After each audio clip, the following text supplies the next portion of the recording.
Here's a list of documents you're gonna need if you're applying for a rental in Ontario, plus one thing that people do that absolutely destroys their chances of getting the place they want. My name is Valentin. I've been a realtor for a very long time here. If you have any questions, shoot them down in the comments. The list breaks down into two parts: the necessary and the not so necessary, but very, very helpful. At the top is the rental application. It's very standard, asks for a bunch of your info. Don't lie, tell the truth, write in all the people that are gonna live there. You're gonna need a job letter from your employer stating that you do work there. They're gonna want pay stubs. They're also gonna ask you for your credit report from Equifax. Now, in this whole package, the landlord is gonna have you sign a piece of paper that's gonna allow them to pull your credit themselves directly from Equifax. And the reason they're doing that is they wanna compare what you give them versus what they get. And if those two don't match, that means you're lying. And if you're lying, that's a massive, massive red flag. So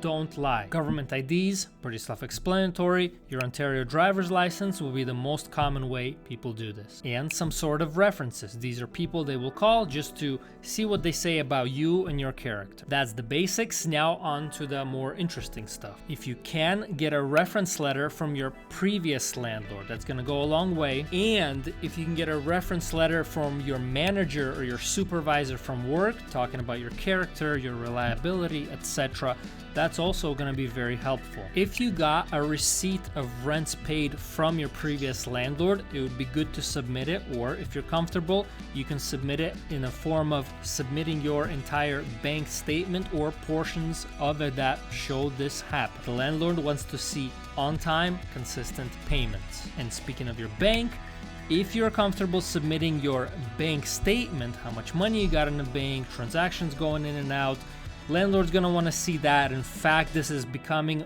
very common practice. Submitting bank statements, or at least the bank balance, is something that landlords often ask for here in the GTA. Again, the more info they can gather, the more comfortable they will be renting to you. I know it feels like an invasion of privacy, but there are many, many horror stories that landlords have had to deal with.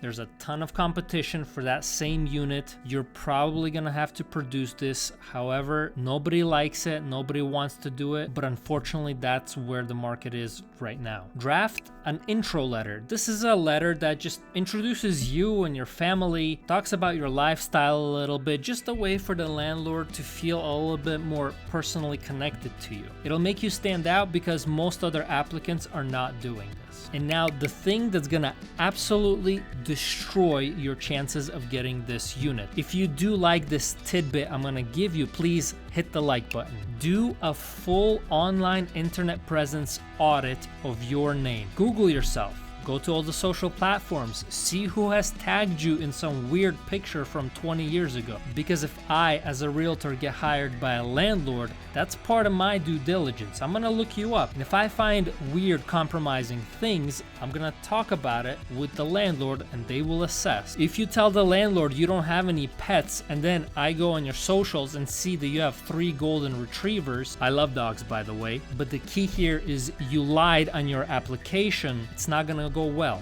Hit the like, hit the sub if you found this useful. I'll see you in the next one.